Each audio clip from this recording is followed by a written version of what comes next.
Bonjour les gens, j'espère que vous allez bien. Il est 12h10 comme prévu, tout le monde est au courant du thème. C'était plutôt comment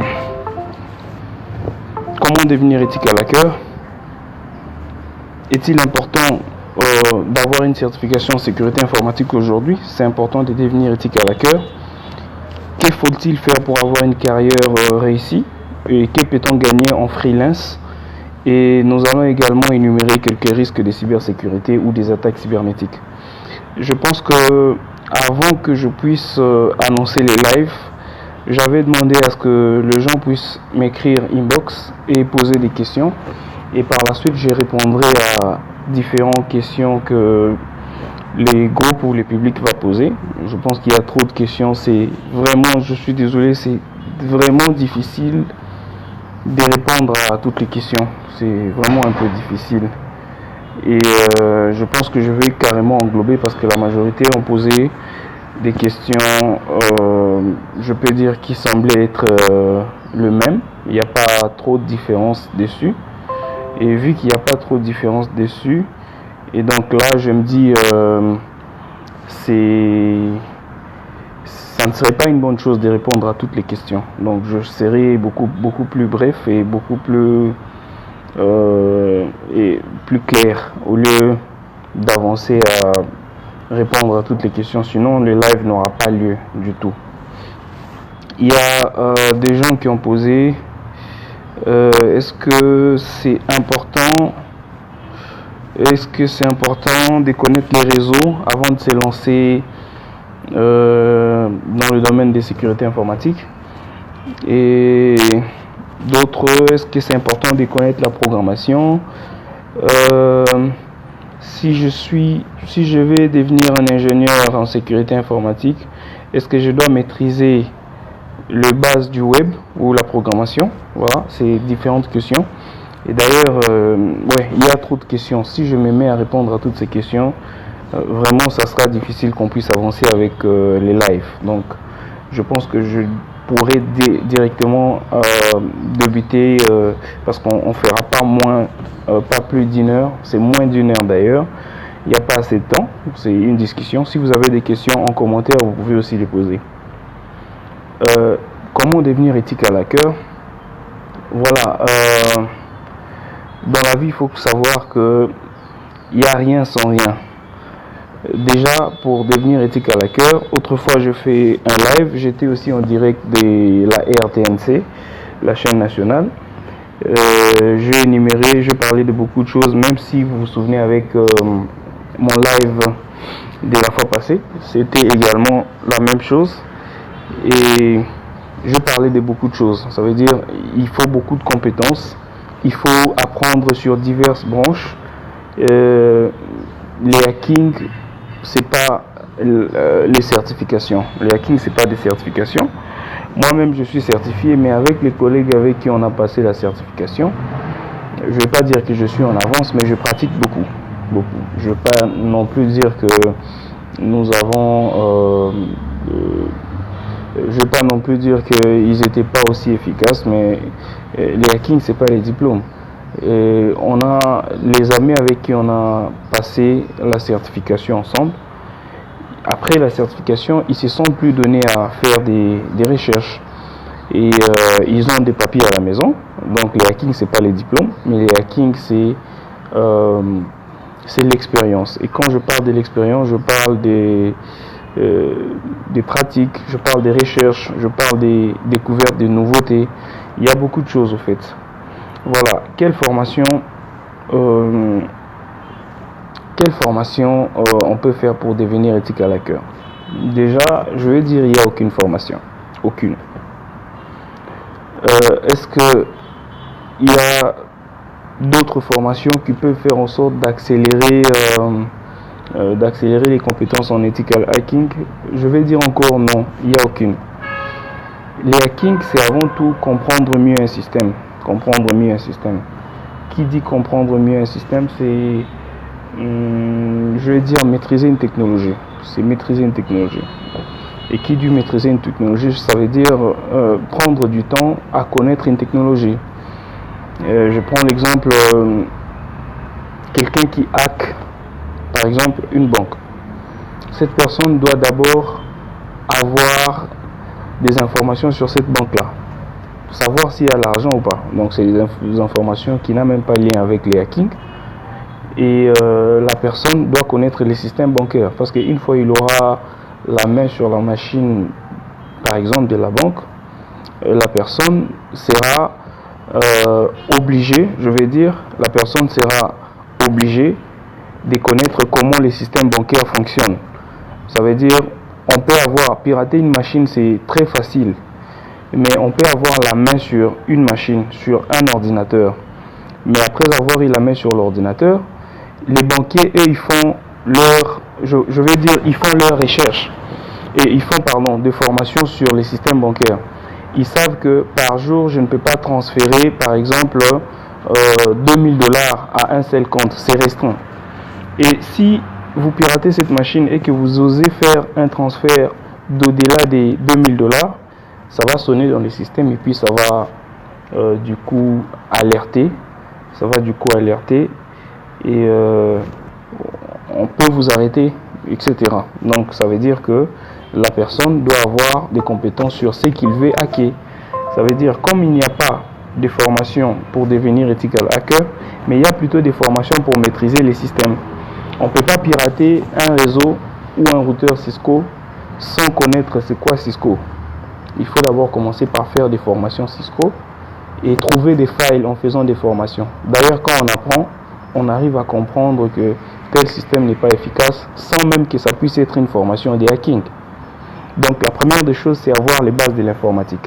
Quand je parle des bases de l'informatique, je commence par l'architecture des ordinateurs, comprendre c'est quoi un ordinateur. Terminer par là, apprendre Linux, surtout pour la sécurité informatique, il faut obligatoirement comprendre les systèmes d'exploitation Linux. Je parle des 3 Linux. Je parle des Linux initiation, je parle des Linux administration et je vous parle des Linux security.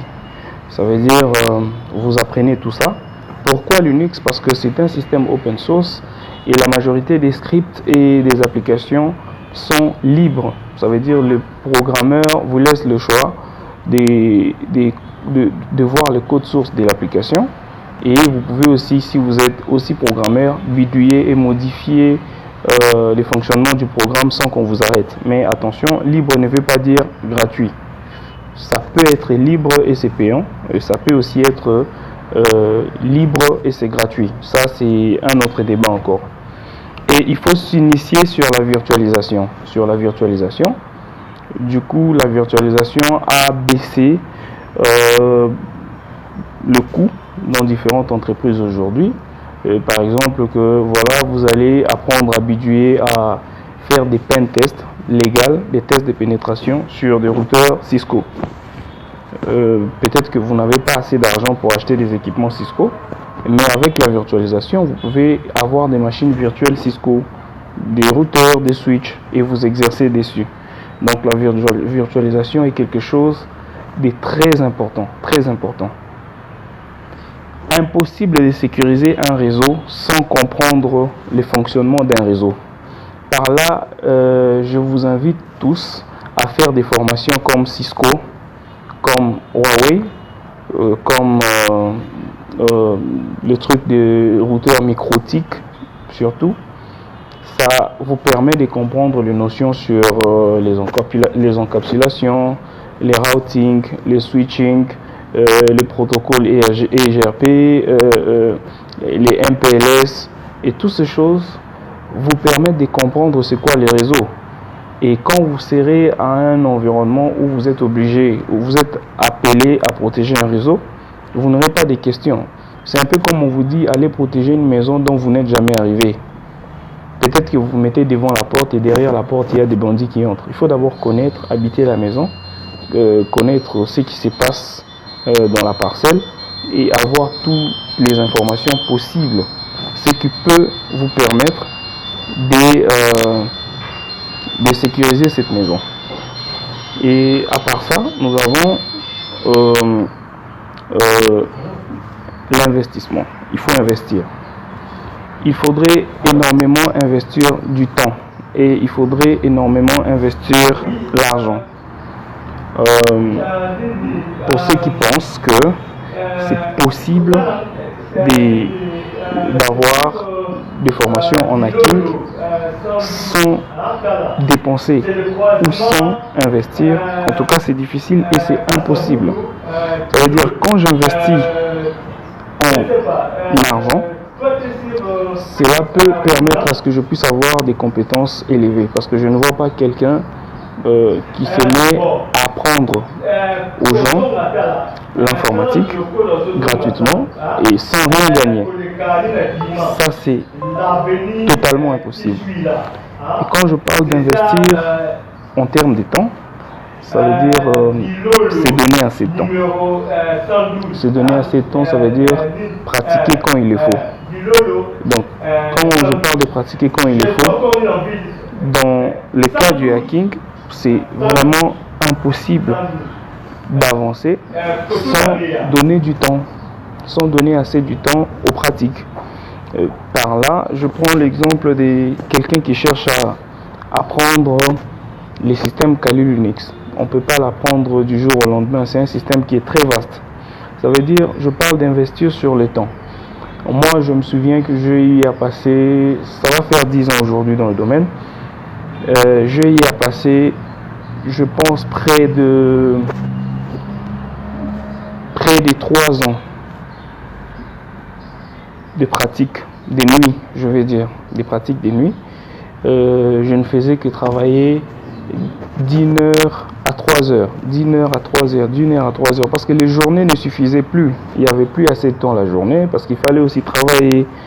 Et ça m'a aussi permis, ces temps je ne les regrette pas, bien que j'ai dans le passé attrapé une maladie d'insomnie, je ne parvenais plus à dormir normalement, voilà, à cause de ces systèmes. Et mon temps m'a permis d'acquérir des compétences. C'est ce qui m'a permis d'avoir beaucoup de compétences. Je parle de l'investissement. De deux, je parle de l'investissement, pas maintenant du temps et de la morale. Je parle d'investissement d'argent. Il y a des formations des hacking. Moi, je fais les CH, allez vérifier. La certification, c'est au-delà des $2000, 2500, etc. Mais j'ai eu la grâce d'avoir une bourse et je fais ma certification et je paye les prix. Et si je me disais de dire que c'est trop cher, peut-être qu'en Afrique, il n'y a pas assez des entreprises qui en veulent, et je n'allais pas faire. Parce qu'il y a des gens qui se disent je me lance sur YouTube pour apprendre des tutos gratuits. Je ne décourage personne, mais je vous informe que c'est une mauvaise idée. Parce que sur YouTube, pour poster, il n'y a aucune règle. Je peux aussi poster une bêtise sur YouTube. D'ailleurs, vous-même, vous le savez, il y a des gens qui vont sur YouTube, recherchent sur la sécurité informatique, sur le piratage, mais par la suite n'arrivent à ne rien faire. Pourquoi? Parce que il faut un prérequis pour connaître certaines choses. La personne qui fait son tuto sous-entend que tout le monde a son niveau et poste quelque chose, voilà, vous allez mettre ça. Il n'a même pas précisé l'installation des Kali, mais il vous dit je vais vous apprendre à faire ça. Par la suite, quand vous essayez chez vous, ça ne marche pas. Pourquoi? Parce que peut-être que vous n'avez pas les bases de Linux, vous n'avez pas ajouté les source list de Linux, et il n'y a pas moyen également d'avancer. Donc ce qui est déplorable d'apprendre des choses gratuitement liées à la sécurité, c'est ça. Ça veut dire vous allez être coaché par une personne qui sous-entend que vous êtes déjà fort, et finalement dans le domaine des hacking, tellement qu'il y a beaucoup de code, quand vous faites quelque chose voilà, qui ne marche pas, ça décourage, vous risquez aussi de dire que j'abandonne. Et pourquoi? Parce que vous n'avez pas voulu investir en termes d'argent. Donc l'investissement en termes d'argent est très important, parce qu'on investit en termes d'argent, on peut se payer une formation en ligne, et avec les formateurs, il y aura des itérations. Quand je suis bloqué, je peux quand même les poser. Moi également, je pense que tout le monde le sait, on organise aussi des formations gratuites. Mais On le dit toujours, même aux États-Unis, si quelque chose est gratuit, c'est que c'est vous les produits. Par exemple, Facebook, c'est gratuit. Nous, on l'utilise gratuitement, mais c'est nous les produits. Facebook nous vend nous. Donc, c'est comme ça. Et si on investit en termes d'argent, c'est quelque chose qui peut propulser aussi à avancer dans le domaine des hacking. Je parle d'investissement, pas encore d'une formation des hacking, mais je parle d'une formation en général en informatique. Commencer par l'architecture des ordinateurs et je vais avancer avec des formations, mais je vais parler d'investissement. Une fois tous ces prérequis acquis, vous pouvez maintenant passer au hacking. Après avoir appris l'architecture des ordinateurs, après avoir appris les fonctionnements de l'ordinateur, après avoir appris la programmation, je vous parle de la programmation web, parce qu'on ne peut pas pirater un site web ou Facebook sans connaître comment créer une seule page web. C'est impossible. Il faut avoir des notions sur les HTML. Vous voyez que les hackings vous poussent à être performant. Un hacker, généralement, obtient des compétences en hacking sans savoir qu'il est en train de devenir très performant dans n'importe quel métier en informatique. Moi, par exemple, je détestais beaucoup de filières en informatique, mais avec la passion du hacking, j'ai eu aussi à apprendre du web. J'ai eu à apprendre beaucoup de choses. J'ai eu à apprendre un peu de Python. J'ai eu à apprendre beaucoup de choses. Mais si je n'avais pas la passion de la sécurité informatique, peut-être que ça serait du charabia pour moi. Mais comme il fallait comprendre d'abord comment est-ce qu'un pirate peut entrer dans un site internet. Mais tu pars faire une formation, tu payes. J'ai eu à payer des formations sur Udemy, des formations qui coûtaient, pour moi à l'époque ça coûtait extrêmement cher. Mais je téléchargeais des vidéos, etc. Par la suite, je n'ai rien compris. Je me suis dit que ces gens, ce sont des escrocs. Pourtant, c'était faux. Pourtant, je n'avais pas les prérequis à comprendre. J'étais obligé d'aller refaire une formation de webmaster pour comprendre d'abord c'est quoi les HTML, c'était vraiment un peu ça. Et donc, j'ai investi sur des formations, sur les réseaux, sur Linux, sur plusieurs formations. Et ça m'a permis maintenant à me lancer dans la sécurité informatique. Et en sécurité informatique, quand on me parle d'un sujet, en fait, je les connais, je les comprends au fond. Pourquoi? Parce que quand vous me parlez, non, on a attaqué une base de données, on a inséré des noms.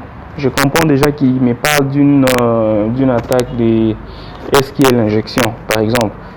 Tandis que si je ne faisais pas une formation en programmation, en base de données, je n'allais pas comprendre ça. Je me suis rendu compte petit à petit que mon CV était en train d'environner les 15 pages, sans le savoir, juste avec la passion. Comment ça? J'aimerais apprendre comment hacker ça. Mais il fallait un prérequis. Tu dois retourner, va apprendre Huawei. J'aimerais apprendre à faire ceci, va apprendre les réseaux. J'aimerais... Donc, moi-même, il y a plusieurs années, quand j'ai fait la formation de Windows Server, en fait, c'était pas pour Windows Server. Donc, les hackings peuvent nous faire dépasser les limites, peuvent nous faire apprendre des choses qu'on n'aurait pas dû apprendre. Et c'est ce qui est très bien. C'est ce qui est très bien. Un hacker, c'est quelqu'un qui connaît.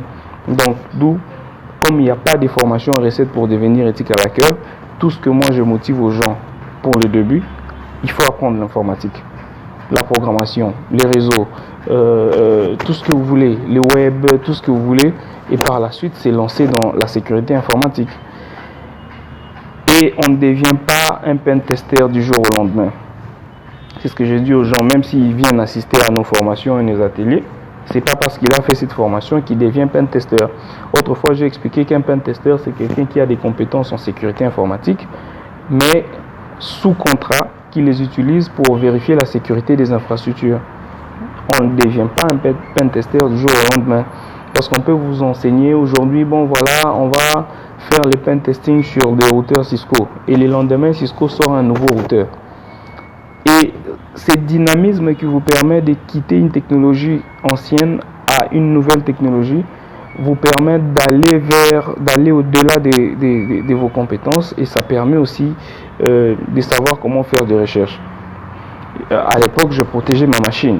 Du genre, si on me les vole, on me la vole, vraiment, ça serait un crime.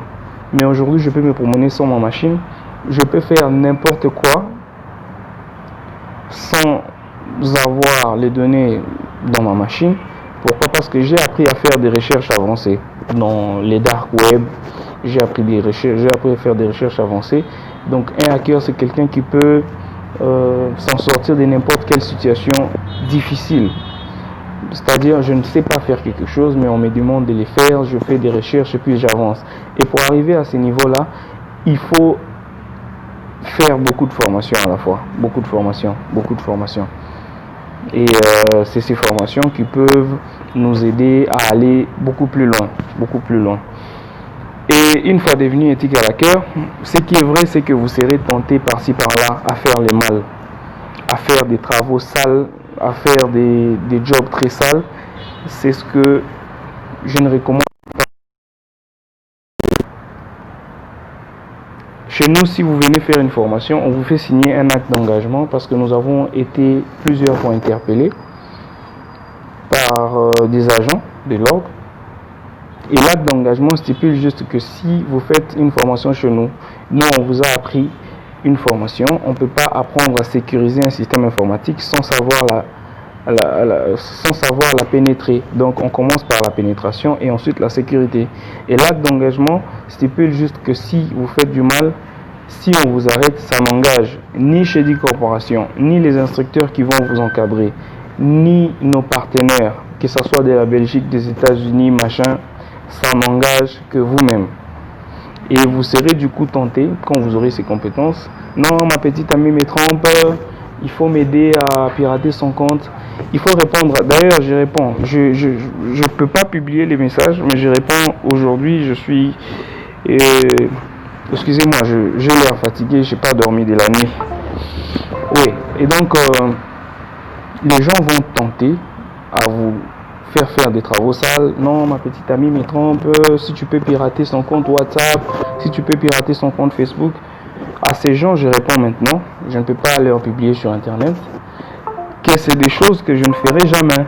Mais si vous venez faire la formation, vous apprenez ça. Et si vous allez faire ça de votre propre gré, si on va vous arrêter, c'est vous, mais pas moi. Mais à ces gens, je réponds, s'il faut pirater les comptes WhatsApp ou Facebook de vos petites amies, moi je vous demande plutôt de pirater leur cœur. Si vous piratez leur cœur, si elle vous aime, elle ne va pas vous tromper. L'amour vrai existe. Déjà quand vous essayez de fouiner vers le passé, alors il faut laisser cette relation. Par là, je voulais dire que vous serez vous aussi tenté, plusieurs fois même, vous serez tenté à faire des travaux sales et je ne vous recommande pas ça. Déjà en étant ethical hacker, vous avez beaucoup de compétences. En apprenant la sécurité informatique, vous devenez un bon développeur. Vous pouvez créer une application, on vous paye 15 000 $, 20 000 $, au-delà même. Vous pouvez devenir un bon webmaster en apprenant la sécurité informatique. Vous pouvez créer un site internet. Déjà, ça vous suffit. Au lieu de faire un travail, vous gagnez beaucoup d'argent. Du jour au lendemain, vous allez en prison, par exemple. C'est pas vraiment une bonne idée. Ces gens, il faut leur dire d'aller pirater les cœurs de leurs, je sais pas, femmes ou petites amies. Ça, c'est beaucoup plus mieux. Mais dans nos formations, il y a ces programmes. Mais vous signez votre acte d'engagement. Ça ne veut pas dire aussi qu'on va commencer à vous poursuivre. Ça veut juste dire que ce que vous ferez n'engagera que vous. Mais nous, on enseigne l'éthique. Notre objectif, c'est d'apprendre les attaques. Envie de faire comprendre aux gens que c'est possible que nous puissions, au fait, on vous apprend les attaques pour vous faire comprendre que c'est possible qu'on attaque et on vous montre par la suite les contre-mesures. Il y a une question, est-ce que c'est possible qu'on peut pirater les examens médicaux avec les nouvelles technologies médicales de la pointe? Oui, on peut tout pirater dans la technologie, on peut tout pirater. Il suffit juste de comprendre c'est quoi ces examens médicaux, ça sort par quoi, par une imprimante, par une machine, etc. Tout peut être piraté, tout peut être piraté. Comme aujourd'hui, on peut se dire s'il y a la guerre dans le pays, si on est dans une maison blindée, il n'y a pas moyen qu'une arme perce les murs, parce que c'est blindé. Mais à force de rester là, on va mourir, on va s'étouffer. Et donc, si on sécurise le système à 100%, on ne saura pas bénéficier même du système en question. Il y a toujours des petits trous, des fenêtres qui peuvent permettre à faire entrer l'air, tout comme ça peut aussi permettre à un voleur d'entrer dans la maison. Donc, pour ce faire, si vous avez une arme à la maison, légalement bien sûr, vous pouvez vous défendre. Et c'est ça la sécurité informatique. On sait que les dangers existent et on fait un effort de réduire. Donc la sécurité informatique, c'est comme les oignons. À chaque étape, il y a une couche. Il n'en faut pas un plan A ou un plan B pour sécuriser un système informatique, mais il en faut un plan Z. Sécuriser les fichiers dans toutes les couches possibles, dans toutes les étapes possibles. C'est ça. Par la suite, vous aurez toute une panoplie de formations. Et j'ai reçu beaucoup de questions. Je pense si j'ai répondu à ces questions, je ne saurais pas avancer. Je vais bientôt clôturer déjà. Je vais maintenant vous parler des quelques formations que nous organisons. Quelques formations que nous organisons sur la sécurité informatique, au fait, vous permet de vous lancer dans ces domaines des ethical hacking. Mais ce sont des formations d'informatique et nous avons également des formations de sécurité informatique. Et on ne peut pas faire la sécurité informatique sans comprendre l'informatique. Et nous commençons généralement par l'IT. Nous commençons généralement par l'IT, la structure des ordinateurs, les réseaux, apprendre les réseaux, etc. C'est des formations qui permettent à la personne de comprendre d'abord les systèmes informatiques. Et après avoir compris ça, il peut s'orienter dans les réseaux. Nous avons ici chez Shedic Corporation la formation sur les Cisco. Voilà. Et vous avez dans les Cisco les routing switching. Je pense que si c'est du charabia pour certains, on va se retrouver d'ailleurs les 24 juillet pour les Hacking Lab. On va expliquer toutes ces formations. Par la suite, nous avons l'administration réseau. Bonjour. L'administration réseau qui est carrément une formation qui vous permet d'administrer un réseau. Il y a l'administration réseau et système avec Windows Server, avec Linux, il y a Fedora, il y a Red Hat, il y a plusieurs formations sur l'administration réseau. Et par la suite, nous avons la programmation Java, Python et c'est parmi les langages pour le moment qui sont le plus utilisés. Il y a Java, il y a Python et puis nous avons la programmation web. Il y a du HTML, du Node et du PHP. Il est déjà un peu dépassé. Du JavaScript, là c'est dans le cadre de la programmation web. C'est des formations qui peuvent vous permettre à vous lancer dans le domaine de la sécurité informatique si bien sûr vous voulez aller beaucoup plus loin avec ces domaines. C'est ça. Et ensuite nous avons la sécurité informatique niveau 1. Moi j'appelle ça l'administration système. J'appelle ça l'administration système pur. Dans la sécurité informatique niveau 1, c'est le premier niveau d'ailleurs.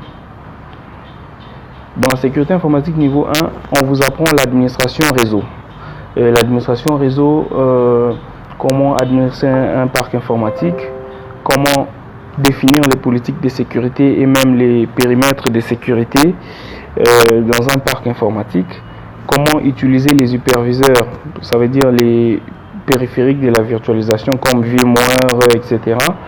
Et comment sensibiliser les agents de votre entreprise sur la sécurité informatique et puis comment craquer les mots de passe, tout ce qui est mots de passe, comment craquer les mots de passe, comment créer des virus, comment créer des fichiers scripts qui peuvent être malveillants, quelque chose qui peut ressembler peut-être à une vidéo mais qui vole des mots de passe, et les cracking des mots de passe, ça aussi.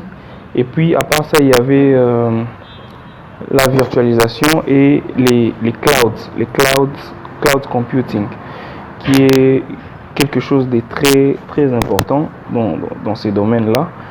Et à part ça, il y avait les cryptage des données en vue de protéger les informations et ensuite le mettre sur les cloud computing. Donc ça, c'était le niveau 1. Le niveau 1, il est à $200 seulement pour cette promotion. Et plus les $5 d'inscription. Il y a aussi quelques frais là des jurys. Ça peut environner $235. Et ensuite, nous avons la sécurité informatique niveau 2. La sécurité informatique niveau 2. Ça, c'est maintenant, je vais dire, on entre vraiment dans le vif du sujet de la sécurité avec cette formation. Dans la sécurité informatique niveau 2, vous avez l'utilisation des systèmes de cotation des pentests. Je prends l'exemple des Parrot Security, je prends l'exemple des Arch Linux, je prends l'exemple des Kali Linux, et nous avons toutes les étapes possibles du hacking. L'installation des systèmes en question de pentest, la recherche des faiblesses dans un réseau informatique, la pénétration dans les systèmes informatiques et les logiciels malveillants, comment créer des logiciels malveillants. Et en parlant de logiciels malveillants, il y a quelqu'un qui m'a posé une question aussi inbox que je viens de lire maintenant même. Il a dit: comment se fait-il que certaines personnes ne sont pas politiciens et n'ont rien dans leur vie, mais comment se fait-il qu'il y a des pirates qui les en veulent et qui piratent leurs comptes et leurs adresses mail? Oui, on m'a posé cette question aussi avant-hier. La réponse à cette question, c'est pas que il y a des gens qui vous en veulent. Non, c'est pas aussi si vous savez que vous n'avez rien fait à quelqu'un et que vous trouvez votre compte Facebook piraté ou n'importe quelle carte bancaire, ce n'est pas seulement qu'il y a quelqu'un qui vous a visé. Non, je vous parle ici de logiciels malveillants qu'on voit dans le deuxième niveau ici. Il y a ce qu'on appelle des botnets. Des botnets, c'est un réseau des ordinateurs infectés et ce sont des scripts automatisés. Ça veut dire un script qui déambule sur Internet et recherche les faiblesses des systèmes informatiques. Ce n'est pas une personne qui vous vise, mais si vous avez un mot de passe moins fort, ça fait les scans du réseau Internet et ça cherche sa cible. Ça peut venir, par exemple, vous êtes sur Internet, vous voyez un site qui vous dit scannez votre ordinateur. Quand vous cliquez sur scanner, au fait, ça ne scanne pas votre ordinateur, mais ça infecte l'ordinateur et votre ordinateur devient, on parle des ordinateurs zombies. Vous pouvez faire des recherches et quand ça infecte votre ordinateur, ça peut piquer des mots de passe et ça modifie. D'ailleurs, la personne qui l'a créé ne sera même pas au courant que son script vient d'attaquer. Il sera au courant peut-être s'il se connecte dans son réseau des zombies, il peut voir que votre ordinateur aussi fait partie. Ce n'est pas qu'on vous a visé, mais c'est un script automatisé. Je veux dire, c'est un peu comme un char de combat robot qui circule. Dès qu'il trouve qu'il y a une présence de quelqu'un, ça tire. Peut-être que la personne qui l'a créé ne sait pas que ça vient de tirer s'il n'est pas présent. Donc ce sont on appelle ça des botnets, donc des robots sur Internet qui sont là pour rechercher des faiblesses. Si ça trouve que votre compte est vulnérable, ça pirate et puis ça prend le mot de passe, ça modifie tout ça. Donc c'est des choses automatisées. Si je peux répondre à cette question. Il y a une question encore: pourquoi les grandes boîtes comme la NASA, Pentagone ont eu des attaques alors qu'ils semblent bien sécurisés? Je vais encore répéter que rien n'est sécurisé à 100%. Rien n'est sécurisé à 100%. C'est normal qu'il puisse avoir des attaques. Comme j'ai dit, il faut un plan Z pour la sécurité informatique. N'oubliez pas que la NASA peut utiliser des équipements. Je ne sais pas, je ne connais pas des équipements que la NASA utilise. J'ai jamais été à la NASA, mais je vous donne l'exemple que si j'utilise des équipements Cisco, et si c'est Cisco qui a créé ces équipements, Cisco peut sniffer tous les mots de passe de la NASA et les vendre à un hacker ou un ancien travailleur de Cisco qui fabriquait des routeurs ASA peut laisser une porte dérobée et à distance il a la main sur tous les routeurs Cisco du monde et il peut aussi tomber sur les routeurs Cisco de la NASA et voir ça. Donc on n'est pas sécurisé à 100%, changer à tout moment les mots de passe, mettre à jour les protocoles de sécurité, etc. Donc c'est vraiment un peu ça. Et nous avons les sniffers, ce sont des logiciels, des applications. Si je reviens dans les réseaux informatiques, on nous dit qu'une carte réseau est appelée à recevoir que des paquets qui lui est destiné. C'est ce qu'on nous dit en réseau. Mais maintenant, le sniffing va briser les lois du réseau. Le sniffing, c'est un logiciel qui va transformer la carte réseau d'un ordinateur en mode promiscuité. Et la carte réseau va prendre tous les paquets même qui lui est destiné, même qui ne lui est pas destiné. Si nous sommes dans le même réseau, nous sommes à 15, il y a 15 ordinateurs. L'autre saisit www.facebook.com. Il tape le mot de passe. Au lieu que ça parte dans les serveurs de Facebook, normalement dans les réseaux, ça questionne d'abord tous les ordinateurs du réseau. Et comme les ordinateurs, les cartes ne sont pas appelées à recevoir des paquets qui ne leur sont pas destinés, ils vont dire non, c'est pas moi. Mais la machine là, qui utilise un logiciel de sniffer, va accepter ça et il voit les mots de passe de sa victime. Et après ça, il laisse passer. Et l'autre personne va avoir sa session Facebook qui se connecte, mais les mots de passe restent dans le petit réseau LAN. Donc là, il y a les sniffing. Et nous avons dans le chapitre 8, il y a l'ingénierie sociale et les attaques et protection des réseaux sociaux. C'est dans ces points ici qu'on apprend comment est-ce qu'un pirate peut faire pour pirater n'importe quel réseau comme Facebook, Facebook, Gmail, des réseaux sociaux, je vais parler, et des adresses mail publiques. Qu'est-ce qu'ils font pour avoir accès à ces mails? On va aussi vous apprendre ça. Et nous avons le déni des services. Je pense que vous avez tous vu les attaques par déni des services. Peut-être que vous voyez que voilà, il y a un site web qui ne passe plus parce qu'on a piraté ces sites. On parle des dénis des services, signifie refus des services. Et ces genres d'attaques cybernétiques arrivent lorsque les pirates arrêtent un service. Par exemple, vous avez un Active Directory dans votre réseau et les pirates éteignent les serveurs. C'est un déni des services. On va aussi apprendre à faire ça même durant les Hacking Lab, mais ça c'est un programme du deuxième niveau. Et les chapitres 10, nous avons les derniers chapitres, bien sûr, nous avons les attaques cybernétiques. Là, on a toute une panoplie des attaques cybernétiques que je me réserve de citer pour le moment parce que ça va prendre assez de temps. Et à part ça, nous avons la sécurité informatique niveau 3. Donc, la sécurité informatique niveau 3. Là, c'est quelque chose. Le deuxième niveau, c'est la totale de la formation, c'est $235. Oui, j'ai vu les messages, c'est ça, c'est $235 pour le deuxième niveau durant 2 mois. La sécurité informatique niveau 1, c'est 1 mois, en fait. Oui, c'est vraiment un peu ça. Et je vous parle également de la sécurité informatique level 3. Ça, c'est je veux dire, c'est les hauts niveaux, si je peux dire ça. C'est les hauts niveaux. C'est une formation qui a beaucoup pris du temps avant d'apparaître. Pourquoi? Parce que il fallait modifier beaucoup de contenu.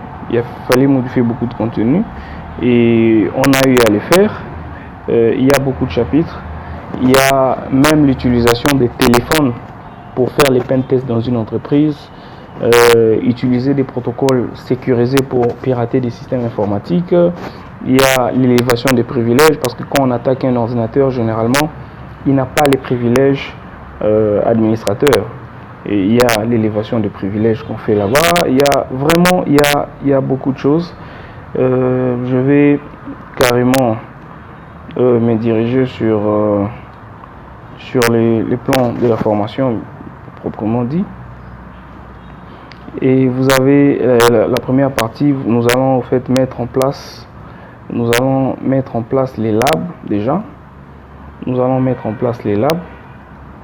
Et les labs qu'on va mettre va nous permettre à exécuter les attaques cybernétiques. La mise en place des labs et l'identification des tests d'intrusion des systèmes informatiques. Les piratages, deuxième chapitre, nous avons le piratage des systèmes informatiques. Avancé, je vais dire, on n'utilise pas les mêmes méthodes du deuxième niveau. Et nous avons les attaques par ingénierie sociale sur Kali Linux. Vraiment, c'est un chapitre très très très vaste. vraiment, je me réserve même de parler des pratiques. C'est très vaste. Nous avons les dénis des services avancés, faire les dénis des services sur différents serveurs, etc. Et nous avons les dénis des services avancés et contre-mesures. Nous avons les sniffing avancés. Les sniffing dont je vous parle, on les fait à travers un serveur proxy. Donc, faut, disons, avoir des notions sur le réseau. Vous avez les attaques des réseaux Wi-Fi, que ce soit les WPA2, WPA machin, oui, les attaques des réseaux Wi-Fi. Et nous avons les piratages et contre-mesures des systèmes informatiques depuis Android. Ça veut dire on utilise un pirate qui utilise son téléphone pour peut-être pirater des réseaux. Il utilise vraiment son téléphone. Avec son téléphone, il peut pirater un réseau.